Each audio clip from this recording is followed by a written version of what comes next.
Okay, here we go. Okay. All right, well, school is actually back in session. For many parents out there, this is an enormous relief for some of us. The kids are actually being shipped off once again to school. We've got them somewhere for the next couple of hours. But that's not going to last long because then we start in with activities and carpools and lunches and snacks and play dates and birthday parties and tournaments and recitals, and the list goes on. Are you anxious yet? Have I gotten the anxiety built up? Don't worry, you are not alone in this. And this is where we're heading into with episode 30 of Living Your Life with Leanne Lang, the podcast brought to you by Extension Marketing. And for more information, you can always head to extensionmarketing.com. With that being said, Dr. Kristy Lewis is joining us, Naturopathic Doctor, and she's ranked number 1 in Ottawa by all the rankings of the medical doctors, and also creator and founder of Self-Love Mom, which is where I was like, as soon as I saw that, I'm like, this is going to be a great topic. Welcome to the show. Thanks so much. And it's funny, you look fantastic. We're going to try to get through this podcast without her having an enormous coughing fit. Right. Yeah. So if you hear a little cut, Kristy's coughing. I'm out. It's been a timeout. And it's interesting. I actually, when we started kind of corresponding, I was trying to think of how long ago we had met, because I know I had come into the office and I know it was like impossible to get in. You have like a crazy waiting list. Yeah, no, I've been so blessed. I've been here in Ottawa for about 12 years and it's been amazing, and I have a really beautiful, abundant practice. What was it? Let's go into this. Everybody's got a reason why they got into medicine in the first place. Right. What was it for you? What was that trigger? I mean, I think for me, I was certainly on a path that wasn't my own. So, starting my career in my early, sort of mid-20s, I was working in corporate Canada, actually. So I worked for companies selling Fruit Loops and fruit roll-ups. So No, yes, really? yes, that's how I started my journey. Yeah. So, Lucky Charms, and so ultimately, I really felt like that was not part of where I wanted to go. And so, there was the obvious, which is that didn't fit with my own, passion for health and wellness. I've always been really involved with, sports and fitness and, healthy eating. And so that's kind of the obvious. But probably the biggest thing, the sort of closest thing to heart, was I went and saw a naturopathic doctor myself. So as so many of us, I think, have if we've tuned into this, often when we're not in line, when we're not in line with our path, then we feel it physically. And so I wasn't feeling well, and I went to my conventional doctor, and everything was fine. I was supposedly healthy, but I didn't feel that way. So I went to see a naturopathic doctor, and it was, wow, like sitting in the office first 30 minutes, I'm like, I have to do this. Like this is sort of where my passion is, and I'm going to have an impact if I really follow this. And you have to remember, 20 years ago, oh my goodness, we didn't have social media. So, the idea of how do I go out in the world and learn and do this was about how do I increase my education. And so I went through that. Okay, because it wasn't like you had gone through a high school and then heading into university Absolutely. with a medical path in front of you. Not at all. Okay, because I'm understanding it's more of a business sense that you had Yep. at the time.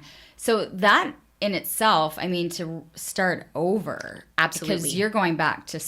I had to go actually back to high school. Oh my God. I didn't have my sciences. So I had to go back to high school and then get the prereqs for university from university. And then it was a four-year journey to become a naturopathic doctor, and then another year of licensing exams.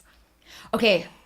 So here you are, out in the world selling Lucky Charms Fruit Loops and Fruit Roll-Ups, which isn't really a hard sell because Right. as much as I eat healthy, I mean, you give me a bowl of Lucky Right. Charms and I'm in heaven. So the thought process to have the determination to do this. Right. Most people are scared of change like that, or kind of think, okay, I've gotten on this path, I've got to stay on it. That took a lot of guts to get off of that path and start back. And I think of like a successful businesswoman going back to a high school class to take a science. Like, did you have doubts? Were you going, what am I doing? Or you really felt that you were on the right path? Oh my gosh, every day I doubted. Every day I doubted. I mean, it was, I almost didn't think, I just did, right? Because when I thought, then I got in my head, I slowed down. It was such a heart-centered, intuitive kind of need. There was an insatiable need to do it. And I did stop a few times. I did say this is too hard, through the process, going through a divorce, basically trading in my company car for my bike, my expense account for student loans. It was really, really challenging. And at the time, again, you're talking 20 years ago, naturopathic medicine wasn't as cool as it is now. So even that alone, the idea that I was doing something that was considered to be somewhat fringe, I just trusted, and I kept going. And of course I had doubts all the time, but I tried to override that and move forward with this deeper knowing that this was what people needed, that it had changed my life so much, and that I wanted to have, the education, the experience, the skill set to really support other people on that journey for them. When you're in class and when you're learning about this, were there times when the knowledge was exciting enough, like that the things that you were learning kind of gave you that energy, like, oh my God, this is real. Yeah, this can help. Absolutely. And there were parts that were dry. It's a medical program, right? But yes, absolutely. I just felt so much gratitude and so much excitement, because I was blessed to have the opportunity, to sit in this classroom, spend this 4 years, and it's grueling. Even myself, I went, it's naturopathic medicine. How hard can it be? It was grueling, to be honest, and I almost failed. My first year, anatomy, I almost failed. So here I was, quit my job, 2 years of prereqs, divorced, living in a residence, and I almost failed. So it was incredibly difficult, but at the same time, it was so exciting, and I could just feel I really was able to lean into this idea of gratitude, in that I was able to be in that classroom learning this amazing information. Were there parts of you that wanted, fast forward these classes? Because I know with naturopathic medicine, you have to go through the normal, the normal any med students going through. That's right. I was sharing the same, but again, shows you where we were a couple decades ago. But I had friends who were in conventional medical school, and we were using the same books. We were using the same resources. When did it switch out? So that you started to feel the separation from the traditional medicine into the naturopath. Yeah, so a big part of naturopathic education really is about learning the medicine. So understanding, sort of where the conventional is at, and diagnosis, pharmacology, all the different diseases that can show up in the body. And that's the first 2 years. So really solid 2 years of more science-based. Again, from a woman coming from business, this was tricky for me, and all great learning. And then around the second, third year, you move into more of the naturopathic piece. So that's when you start to learn about things like nutrition, all the supplementation, botanical medicine, traditional Chinese medicine, lifestyle counseling, homeopathy. So this is where you really start to learn about the fundamentals of naturopathic medicine. That, I think, when you're listing, it becomes, and I've had a lot of guests in here talking about how the medical system is really kind of about medicine prescription. Once you're sick, and the naturopathic side is more kind of healing the body, having the body in line so that we're not looking at getting sick. Is that kind of a good way of analyzing this or seeing it? Yeah, that's definitely my philosophy. So, it's not that conventional medicine bad, naturopathic medicine good. Right, not saying that at all. Right? So it is more about recognizing where the gaps. So where's the gap between conventional medicine, with the idea of, coming in with an illness, whether that's acute or chronic, and having the best of conventional medicine to treat these types of conditions, and then understanding, well, why did this happen in the first place? How do I prevent this from happening? And a big part of the practice of the people that I see are people that are, nothing is actually wrong from a conventional perspective, but they're not feeling well. So conventionally speaking, they're great, but but lifestyle wise and how they're feeling is not. So we move into this sort of suboptimal health. And so a lot of people who seek naturopathic care, they're in that category as well, where they're well but not well, if you know what I mean. Right. On checking off the list, they're not. They're fine. Yeah. It's a clean bill of health, right? Yes. Their blood's fine. Yeah. Absolutely. But we all have this sense that something's just not right. When you said you went to the naturopathic doctor, which kind of, what for you just wasn't right? Yeah, so it was my hormones. at the time. So I was in my mid-20s, and I was struggling with hormones. So I just... Did you know you were struggling with hormones? Oh, yeah. Okay. Yeah, I wasn't getting my period. So I really was having a challenge with, a regular female cycle. And I tried everything. I went to the conventional doctor, and quite honestly, there was treatment, but I wasn't in love with the treatment. The treatment was really more about sort of suppressing and not getting to the root causes of what was going on. And so I saw a naturopathic doctor, and through nutrition, so changes in my nutrition, and through some acupuncture and a few herbs, I was within a couple months, my cycle was regular. It was mind blowing to me, Leanne. Like, I was like, what is this?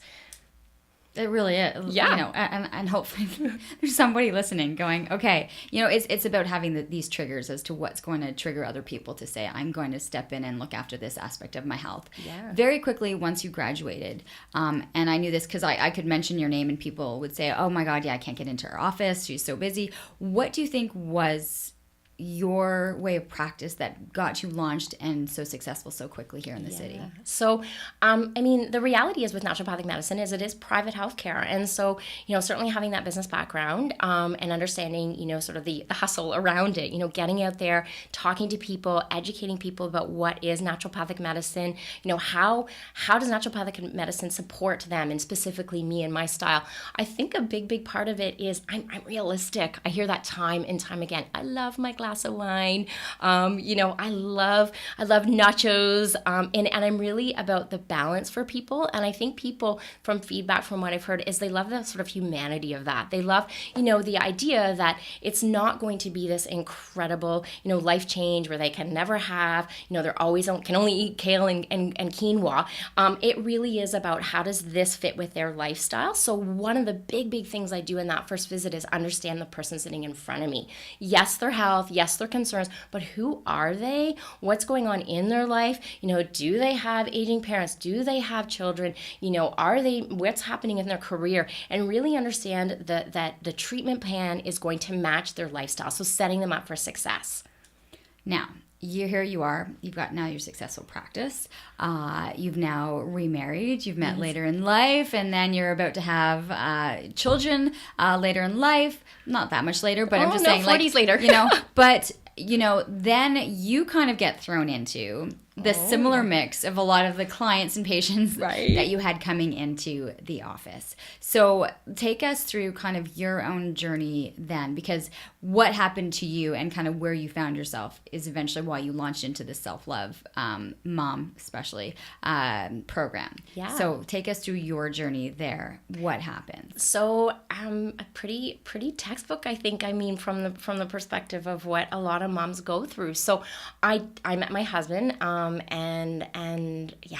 was pregnant at 39. My daughter arrived on my 40th birthday, which still chokes me up because I really thought I wasn't going to have kids. Because of the journey going back to school and, just timing, I was really in a process of grieving that I wouldn't be a mom. And then here I met this wonderful man and was able to get pregnant and had this beautiful, beautiful daughter. And, I struggled. I really struggled because I loved my life. When you have a child at 40, you really, for most women, you've established a really beautiful life for yourself. So between yoga and brunching with friends and Friday night wine dates and my naturopathic practice, my life was really, really full. And I really wasn't wanting to give any of that up. And I didn't really know how to find that balance. And so what happened is I did it all, I'm watching this Serena Williams, Being Serena, and she has this beautiful quote, which choked me up. And, becoming a mom, I don't have it exactly, but becoming a mom is a whole lot of new on a lot of old. And I was like, wow, that resonates with me so much. I recognized that I had to let go, but I didn't know of what. And so ultimately I didn't. And I did everything. I tried to do it all perfectly. I went back to practice after 4 months of having my daughter. I nursed for 2 years. And you nursed for 2 years? I did. Yeah. Exercised like crazy. All the things that are, and I say that in the present sense because they still are very important to me. Unfortunately, I wasn't supporting myself through that process. So I wasn't supporting my physical body, and I crashed. So ultimately for me, that looked like a lot of anxiety, a lot of insomnia. I was sick, like I was chronically ill, and then back pain. I found myself like in bed with severe back pain, and I realized something has to shift. Okay, I'm looking at you, and you've got this practice, and in my head I'm going, okay, you know better, right? You of all people right. know better. How easy was it then to fall into the same path, the dark path that hundreds of thousands of people fall into? You have all the right information. You're telling your patients, and yet, how easy was it to fall into that cycle? It was too easy, and I mean it's still happening. I'm out in the world launching Self-Love Mom, recovering from burnout, and it's that check-in, this idea that we really do as moms need to support ourselves. And I think the big thing for me is not necessarily prioritizing myself. So not necessarily recognizing, first of all, where the health of my own adrenal glands were at, or in my own stress reaction was at. So not necessarily recognizing just how depleted I was. Is this what you're referring to when you talk about burnout? Yes. Okay, so absolutely. let's go through some of these terminologies then. Okay, so great. when you talk to someone about burnout, what are you referring to? So burnout is actually, sort of more of a term that we use, but the more physiological or the more naturopathic diagnostic term is maladaptive stress reaction, or an adrenal fatigue situation. So we have this gland at the base of the kidney that manages stress, and ultimately it outputs cortisol. And we can do that. We can hang out in a lot of cortisol output for a period of time, but eventually, like any gland, it becomes resistant, and we move into a state of depletion. And so with adrenal gland or burnout, what happens is you end up in a deficient state of adrenal gland function, or an inability to manage stress. So this can be even like, the change in weather, or it can be, missing a meal. Your body just can't handle anything anymore when it comes to having to manage stress. And let's face it, for moms, it's an everyday is stress. So it's not so much about avoiding stress. Wouldn't that be lovely, right? It is more about how are we supporting our body. And so that's the big message. How do we support our bodies so that as the stress is coming at us, we have the reserves to be able to be responsive? Mm-hmm. Right. There's no magic solution that there's not going to be any stress, because you're going to have any list of 10 things thrown at you in any given day. Can you recognize, when you talk about the burnout, we're talking about this gland and the cortisol, like, are there things that you would be able to notice that it's doing, or triggers of your body, so that you could understand? Mm-hmm. I always just laughed about the cortisol that I was carrying around my midsection, just from lack of sleep, right? Mm-hmm. And it was so funny because people often, like, once I left and 5-6 months later, people are like, you look so good. Mm-hmm. And I'm like, it's sleep. Like, it has been the sleep that has changed, right. Your physiology. Your body composition, right? It changed. And I knew when I was in the lack of sleep that no matter what workout I did and no matter what I ate, I was still going to carry it. Just because I knew the factor was of the lack of sleep. So it was amazing when I did see it, how it all changed. But are there ways that people can recognize that it's happening? Mm-hmm. So I think the symptoms start to look a lot like what you would expect from a lot of deficiency. So there is a 2 phases. So when you're in that tired but wired state and you're pumping out a lot of cortisol, often women or people will feel quite anxious. They're almost feeling as if they've had too much coffee. And you can hang out there for a little bit, but ultimately then we move into the crash. And so the crash side of it, the burnout side, which is really the kind of focus that I have with working with moms right now, it looks a lot like exhaustion. I mean, this isn't, I'm tired after a long day. This is the kind of fatigue where you feel like you're really dragging your body all around. Insomnia is another one, so sleep deprivation. And this isn't my child is up in the middle of the night. This is the whole family's asleep and I can't sleep. Like, how awful is that as a mom? Right. And the worst part is that you're so exhausted that you're dying for sleep. Exhausted. And then is it that the head's not, like, I get up sometimes, my head is spinning. happening. It can. What is it then? That because you're in such an exhaustive state that you're not sleeping. Right? It's a maladaptive cortisol. So at nighttime, what's supposed to happen, Leanne, from a physiological perspective, is our cortisol levels are supposed to come down so that melatonin, which is a hormone that helps us sleep, rises. When you're in an adrenal or maladaptive stress reaction, that's all mixed up. If your cortisol through the day is going up and down and up and down and not following sort of that regular curve, then at nighttime it's going to do the same thing. So for a lot of us, that early morning waking, 3 a.m., that's an absolute symptom of a maladaptive stress or an imbalanced cortisol levels, burnout, because what's happening is your cortisol is rising, but at the wrong time, and therefore melatonin doesn't have an impact to keep us sleeping or in a restful state. Would taking melatonin be something that you would be recommending? Potentially, okay. But that's where the individualization comes in. So, this is great because you've really introduced the idea that, it is a little bit more complex in that you can be in an adrenal resistant state, which means too much cortisol, or you can be in adrenal fatigue state, which means not enough. And that's where you want to really individualize your own treatment plan, because you could actually be doing the wrong things at the wrong time. So, for example, if you're in more of a resistant state, then you don't necessarily want to take certain supplements that are going to increase adrenal function or help with recovery. And then if you're in an exhausted state, then you want to actually be taking things. You don't want to be taking things that are stimulating.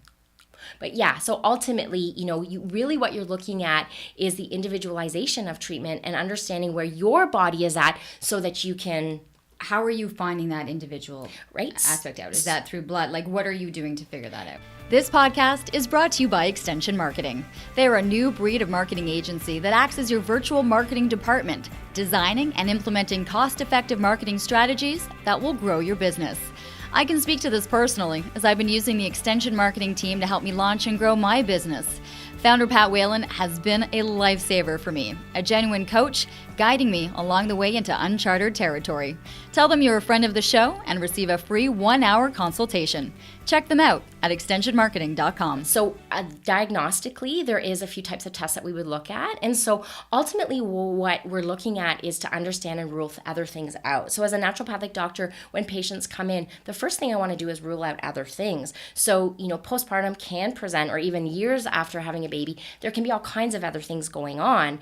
So, okay, because that was my first question. When I started to look at your page and of Self-Love Mama and understanding exhaustion and burnout, and then I was thinking of, okay, how do we differentiate then between postpartum and depression? Right. I mean, there's there. Is it fair to say there's a lot of gray area that people might not kind of be able to differentiate between the difference? Yes, and that's where I'm really glad you brought that up, because what recovering from burnout, through Self-Love Mom is not. It's not a diagnostic, right? So this is where you want to see your conventional medical doctor, you want to see your naturopathic doctor, and you want to make sure and rule out that there isn't something else significant going on in your body. For example, thyroiditis, which is just a fancy way of saying an inflamed thyroid, which is really common for women after having children, and that can look like a lot of fatigue. Things like B12 and iron deficiency, again, super common after having babies. Again, lots of fatigue with that. Postpartum depression. So this is where you want to rule these things out.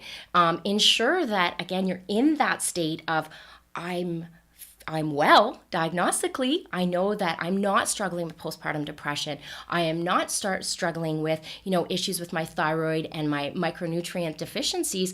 And actually, I don't know why this fatigue is happening. And this is why I developed Self-Love Mom, because I was seeing this time and time and time again. And this is something that was happening within my own health.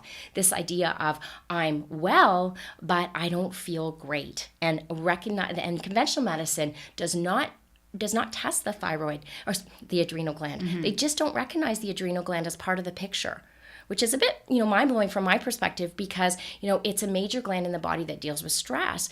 You can test cortisol levels through blood work, but it's not a really great test. So you either end up with very high levels of thyroid, which is a disease, or adrenal, or high levels of cortisol levels, which is a disease, or low levels of cortisol, which is a disease. This middle ground, which is where I see patients, it's just not able to be diagnosed through conventional medicine.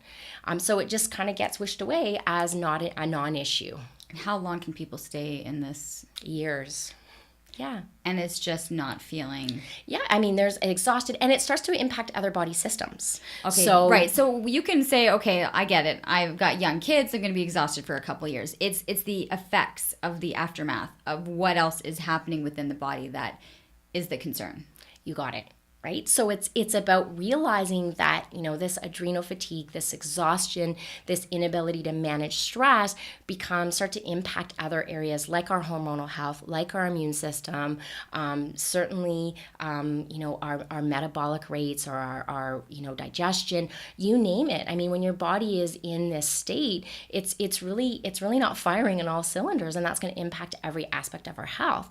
So that's where, again, the individualization comes in to say, okay, yes, there's an adrenal fatigue picture. Yes, there's a burnout picture. And how is it impacting you? Where is it showing up in your body? And this is why I love what I do. The 90 minutes that I get to spend with people on that initial visit is really identifying who they are, how it's impacting their health, and then setting them up with an individualized treatment plan. There is an assessment tool, and it's a saliva hormone panel, which is, I often will do that with patients. So there is a way to test your cortisol levels from a naturopathic point of view, which is using something called a 4-point cortisol level. So between understanding the patient's symptoms as well as this diagnostics and ruling out any other potential causes for their fatigue, that's where I can grasp a really good understanding of what their health is at and really start to support these moms in an individual way with a treatment plan that is right for them, but is also going to fit with their lifestyle. Can you give me an example of patient A coming in and giving me kind of some of their symptoms, some of the things that you would be talking about, and then where you think the treatment kind of would be? Can we come up with like a fake patient A? Okay. Yeah, let's do a case study. Let's do that. Okay. So mom, 37-year-old mom comes in with of two children, let's say 7 and 5, come in exhausted. I've been to my medical doctor 3 times, and I continue to be told that I'm well, all my blood work is coming back normal. Okay, so we say 37? Is that Yep. what we came with? 37, 2 kids. Would they be struggling with weight? Would they be struggling with kind of cravings or crashes or, okay. Yep. So symptom-wise, so that's the person. This is what they're experiencing, right? So besides the exhaustion, they're experiencing weight gain or an inability to lose weight. They're experiencing digestive issues, so potentially constipation, diarrhea, that IBS-like picture. They're experiencing frequent illness. And let's also give them never wanting to have sex with their husband. Very, very low libido. Right? You have just created just like the perfect picture. Welcome to 2018. Okay. Yeah. For moms. And so they come in, and the first thing I do is I affirm. I see them in the struggle. I see them in the challenge, and I recognize and I start to make connections. So this symptom is related to this, and this symptom is related to that. And the thing that I see in patients' eyes, the same thing that I see in mom's eyes, is hope. And I also see a sense of being heard and understood. That this isn't just something that they're doing wrong. How come everyone else seems to be able to do this without feeling this way? And P.S., none of us are. Thank you, social media. But none of us are. And secondly, they're just feeling like they know that something's not right, but that the biggest suffering is that they have no idea what to do to shift things for themselves. And so I watched this for a decade. I lived this for the last 5 years and realized, okay, this is an area that I really want to focus on. And so this patient in particular, I would most likely order, let's assume they come in with blood work. And if they haven't, I'm going to order that for them through the naturopathic. And this is your conventional blood work. And let's assume everything has come back normal. And on that piece, it's always funny when the doctor, because you can never read a doctor's writing, they've crossed off a whole bunch of X's. So when you say that you're going to go get that blood work done, what exactly are you checking? What are you going to put on that list? In this case, I would look at definitely just their complete blood count to see, what's happening with things like their hemoglobin or, their oxygenization in the blood. I'd look at their immune health, so their white blood cells. Specifically, I'd want to be ruling out micronutrient deficiencies like B12, iron. Because those can be fixed. Easily, right? Easy. Okay. Oh my goodness. A patient or a mom comes in with an iron level of 3. I'm like, we're doing cartwheels because we just want to get them on some iron, maybe make some shifts to their diet and help their body absorb that iron. So there can be, in some of these instances, an easy fix Absolutely. to the issue. Yeah. And what I do see, Leanne, with that is the adrenal piece is still there.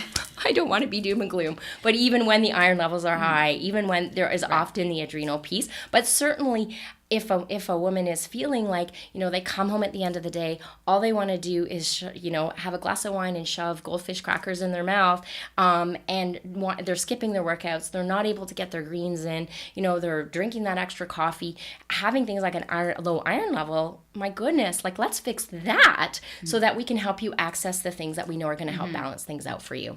Okay. Yeah. So once we've ruled out from more of a conventional perspective, assuming that there's no significant mood disorder, depression, generalized anxiety, then we've ruled all that out, and then we move into this is a naturopathic diagnosis of maladaptive stress. I'm presenting as IBS, low libido, weight management, etc.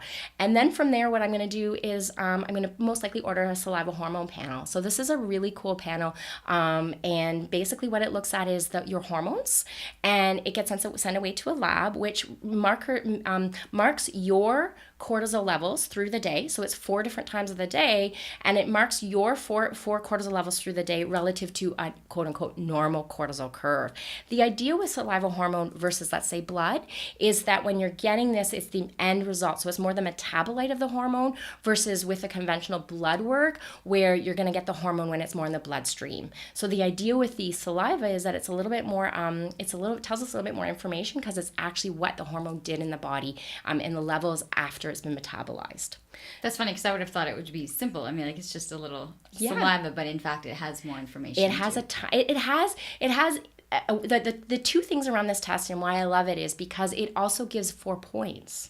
So it's not just a moment of time where your cortisol level is, it's a moment of time relative through the day. And where, like we talked about with sleep, we don't want cortisol levels rising too soon at night. And if they are, then we're going to be set up for all kinds of different symptoms. So we look at that information as really important, not only to validate where the health of the adrenal gland is, but then also for treatment. Because as I mentioned earlier, right thing, right time, you want to make the naturopathic recommendations that are going to be supportive based on where the cortisol levels are at throughout the day. Okay. So right now, our 37-year-old mom of 2 is then coming back into your office going, okay, I've done the blood work and I've done the saliva. And okay, doctor, now what? Yes. Yeah. Okay, let's get you feeling better. Okay. So what I would look at with this is the results. As I mentioned throughout, definitely their lifestyle. So mom would be lost on me. Mom 37 in front of me would be lost on me if I started the visit with, we're going to do, a 30-day detox with no grains, right? Like she's like, thank you, goodbye. Right? Like, what about my glass of wine? What about my coffee? So what I try to understand is how do I support the woman in front of me given that her life is already stressful? I have done a huge disservice if I create more stress and more shoulds. So this is the fine line for practice, and especially working with moms, is where our shoulds are already really, really high. So I shouldn't be eating this. I should be eating this. I should be exercising. Moms, we put so much pressure on ourselves, and at the times when we need to do less. The times that we need to do more, the less the tendency is to do more. So ultimately we come in and we're like, okay, what do I need to do? I know for myself, I was in a complete burnout state, totally exhausted. And I went, okay, what did I used to do when I felt really awful? Oh, I used to run marathons, and that's what I'll do.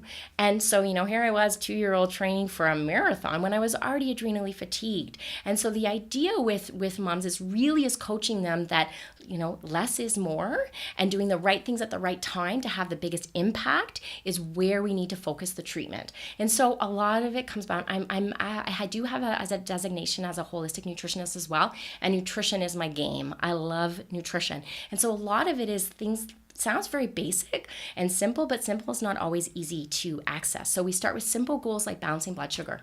And it sounds, again, almost too easy, but the reality is that if your blood sugar is balanced, then your cortisol levels are going to have a better chance at staying balanced as well. We've all heard of the hangry. Ultimately, when your blood sugar drops, you're going to be in a much more reactive state. Not eating or missing meals or having, that third cup of coffee, it just sets us up for a roller coaster ride, which is what we're trying to jump off of.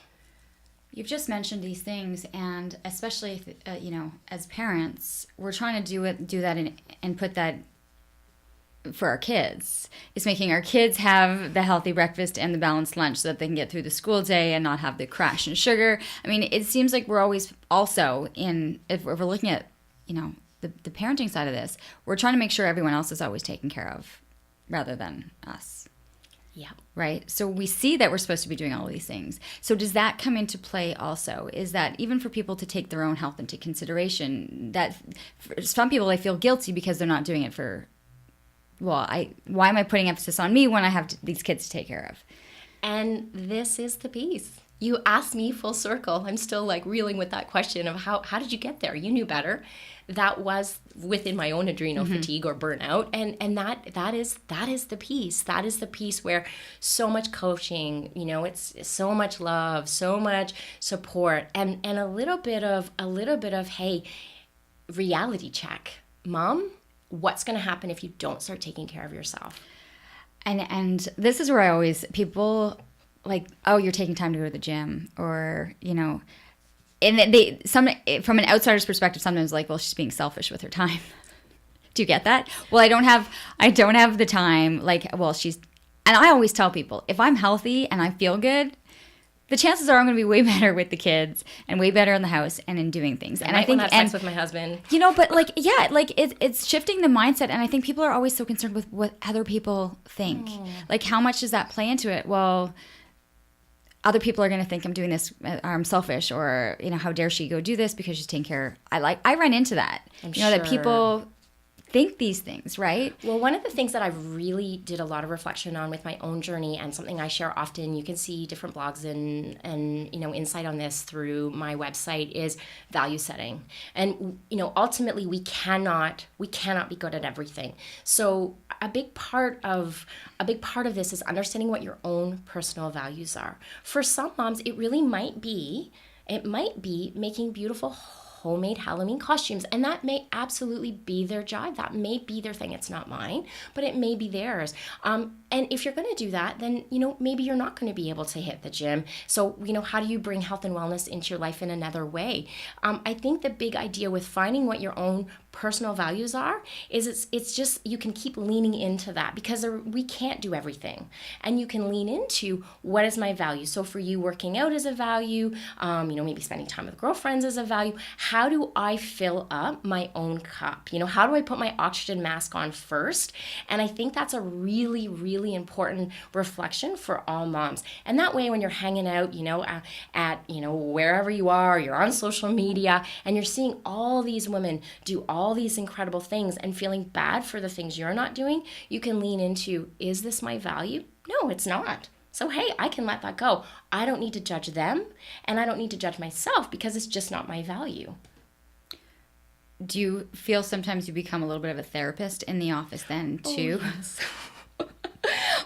The coaching component of this is huge. I'm going to tell you, Leanne, and you asked me full circle why I have a busy practice. And again, it's the holding the space and sitting and listening to people, because, the treatment side of stuff, easy peasy.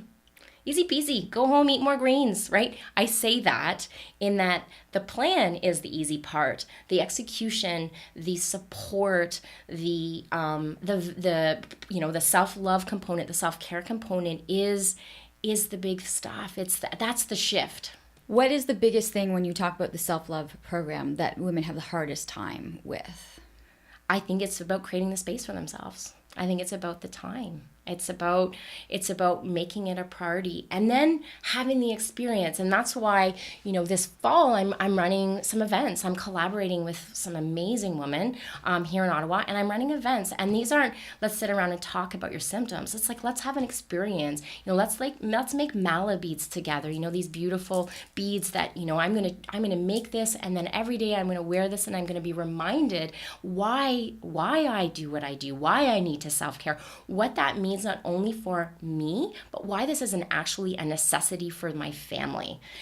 Does it need to take, okay, so I'm taking this, our 37-year-old's mom with the 2 kids. Let's take away a spouse or a partner helping out or having a partnership.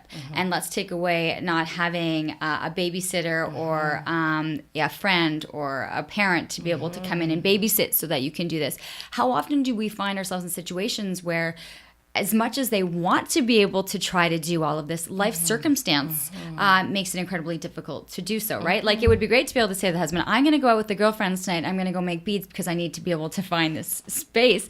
But you're often dealing with people who have no opportunity. And then even the thought of that can bring on anxiety that they don't have the opportunity to be able to do the self-care and the self-love. And that's a question that I've had, a lot, and something I've reflected on as I was bringing, this forward and creating this. And it is about trying to access what you do have. So there's all kinds of online, support, whether it be free YouTube meditations or yin class, a little bit goes a long way. So in, 5 minutes a day of deep breathing, 10 minutes a day of stretching, doing things like ensuring that, you're having some Greek yogurt or a hard-boiled egg at the beginning of the day, something to balance blood sugar. So that's, again, very much the individualization of this, to say, okay, who's in front of me and what are their needs, and being able to identify whether it be financial restrictions or time restrictions or just the fact that they don't have that external support. How do we work together to create something that they're going to feel like they can really succeed at? And the biggest thing is to experience it. So once you have that experience of, wow, 3 minutes, and I'm talking, like, studies show 4 deep belly breaths puts us into a relaxation. 4 breaths. So once they start to experience that and contrast that between, the second or third or fourth cup of coffee and what that does to their body, that's, I think, the access, that's the impact, that's I'm going to make this a priority. Okay. I'm going to switch our 37-year-old pretend patient here. I'm going to fast forward it 20 years. Okay. And then we're going to have this woman who is then sandwiched between older children, older parents. And, vying on either side now, the run in between. And I don't know, maybe it's because I'm feeling that because I see what my mom's friends are going through, and taking care of elderly parents. Does it ever end? We're thinking of getting through the beginning years, but then it can come back, right? You're going to deal with flows of when you could be dealing with this burnout at various times of your life, not just when you have young children. Yeah, and self-love, mom, may actually be, how do you care for yourself while you're caring for your own mom, right? So it is, and I'm seeing that already. I mean, I'm a 45-year-old woman, and I'm seeing that already with my friends. A lot of women are having children later in life. Just having this conversation yesterday with a girlfriend. We're having our children later in life, and so what does that mean when we are sandwiched with potentially younger kids, and then having elderly parents who need us, and it's even more so is the need. So we move back to the necessity of, self-love, mom, and ensuring that you are supporting this physiological stress reaction, that you are, whether it be through nutrition, whether it be through, supplementation, whether it be through lifestyle activities, that you are constantly coming back to this sense of, I want to be physically well so that I can be able to support the people around me. Once you have the patient in, you've done your testing, you've done the start of, okay, these are the things we're going to work on. At what point can you start to see a little bit of this cloud lifting, a little bit more sunshine coming in, or a little bit of an outlook that, okay, we're on the right path again? it can be quick. You know, it can be a couple weeks to even a month. I mean, certainly don't want to overpromise here and underdeliver, but the reality is sometimes something as simplistic as, you know, setting a goal for, you know, 50% of my diet is going to be green leafy vegetables. So I'm still going to be potentially having or choosing to eat those fish sticks with my kids. I'm just going to steam some broccoli on the side. And you know, I'm going to replace that second coffee for maybe a green tea. I'm going to start breathing for 5 minutes every morning. These things can have a huge impact on people's responses to stress, and they start to see these recoveries. And good choices, I don't want to use a moral, but healthy choices make healthy choices. You know, poor unhealthy choices make poor unhealthy choices. So when we start to move the momentum in that direction, I find people are like a sponge. What else is out there? So the access is okay, I'm going to have more green leafy vegetables. But the reality is then they want more and more and more, and they start to move in a different direction, making lifestyle choices that are going to be supportive on their journey. You know, if we were professional athletes, you know, we'd be thinking about, okay, what do I need to do to be on this? Or I'm going to train for an Ironman. What do I need to do? And it would be a no-brainer. But here we are as moms, you know, trying to do all these things. And the question of how can I support myself, or what can I do, doesn't even pop up. It's like, but the reality is the stress is high from just demand and the impact that's having on the physiology. So how do we set ourselves up to be in the best physiological state, mental, emotional state, and even spiritual well-being, so that we can go on this journey? You know, not only, of course, there's going to be times when we get, you know, stressed or off path or whatever, but ultimately we have a way to come back to. So again, it's not about perfection. Perfection is so boring and does not exist. The reality is how do we get back to it every time? Oh, yeah. Okay, I'm having that third coffee. I know what I can do. And personal information and understanding becomes the anchor to whenever we're feeling out of balance. I went, there's a quiz on your website. Yes. Yeah, so. How did you do? There's no pass or fail. There's no pass or fail. And it was like sometimes, often, never. And I mean, these are basic questions, but even answering the questions makes you think, right? How often, how many coffees, you know, how often are you sleeping? Are you getting up? I love coffee. It's not about not having coffee. Right. Yeah. Well, no, it's not, right? But it's just, in simply ask, you know, you see where you're going. What, for you, kind of coming up with that quiz, was it a great introduction, you know, just to get people thinking? Or if they're already on that website, they're already thinking something, right? If they're landing on your website because you go right from your drlewis.ca, am I right? That's right. Yeah, from Dr. there, Kristy Lewis, drkristy.lewis.ca, there is then the whole, it'll take you to the Self-Love Mom. And then once you're there, there's a quiz. Yeah, there's that quiz. So yeah, for sure, if you're interested, and I think exactly as you said, if nothing more, you know, if we just plant that seed and someone looks at that and goes, yeah, you know, most of us fundamentally know. Like, we know that having a donut mid-afternoon is probably not an ideal choice. But what I find in practice and what I've seen over the years is people don't always recognize the impact it's having, right? So they don't recognize, when I have that donut, I am good, and then I crash, and then I'm cranky, and then I want another, you know, and then I come home, and the first thing I'm doing is shoving Pringles in my mouth. And they don't necessarily realize that, you know, and again, it's not about consequence. It's about mindfulness. It's about understanding and even curiosity. Like, I'll say to patients, just be curious with this. Just like hang out in a place of, and understand, okay, when I do this, this is what happens, but when I do that, this is what happens. And ultimately what ends up happening is people are like, I like how I feel when I grab an apple and some almond butter. I actually like the way I feel. And over time, what happens is then you don't even crave the donut. The donut walks by, or the donut comes by, someone walks by with the donut, and you're like, I'm not even interested in that. It's so hard to tell people that actually can happen. It does happen. Like, believe us. Like, it does. Like, you know, for some people, they're like, it'll never be like that. But as you said, like, the more you start to act like a sponge and take other things in, like, it's a wonderful... It's a great feeling. Yeah. We talk so much about the mom in this, and yet, let's be realistic. We have dads who are like, I don't want to, you know, if it was self-love parents or self-love mom and dad, but there are fathers, there are men who are going through all of this in the same capacity. Yeah, my husband brings that up all the time. He's like, what about self-love, Dad? I'm like, go for it. Yeah. Here's the template. Yeah. And I think, we had to start, I wanted to start somewhere. I mean, you talk about dads, you talk about everyone. This really is a program for everyone. I mean, people have fur babies, and I feel that is absolutely, absolutely real. When your pet is ill, what that means to you, or, you're starting a new job, how much stress that can be. You're moving. Adrenal fatigue is not just for moms, right? Or burnout is not just for moms.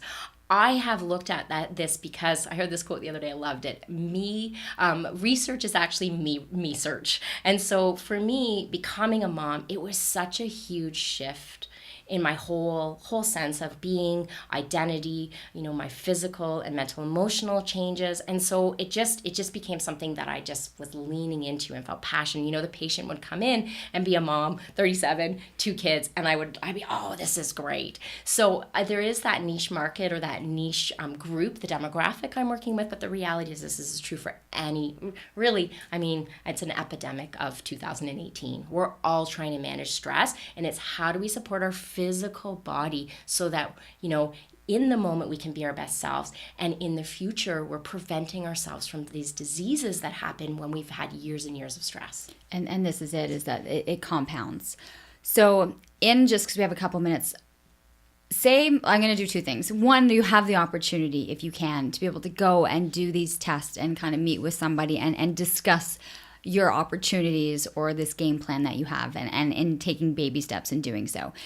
If you're here and someone can't do this, what would be like the 5, if you can come up with? Can you have like 5 things right now that someone, whether it's a mom, whether it's any individual, a dad, just someone who's stressed out in work and in any capacity, what would be those 5 main tips you would do it? Okay. So the first would be, like I said earlier, the value setting. I think it's really important to have some time for reflection and understanding what your own personal values are. The reality is we can't do it all.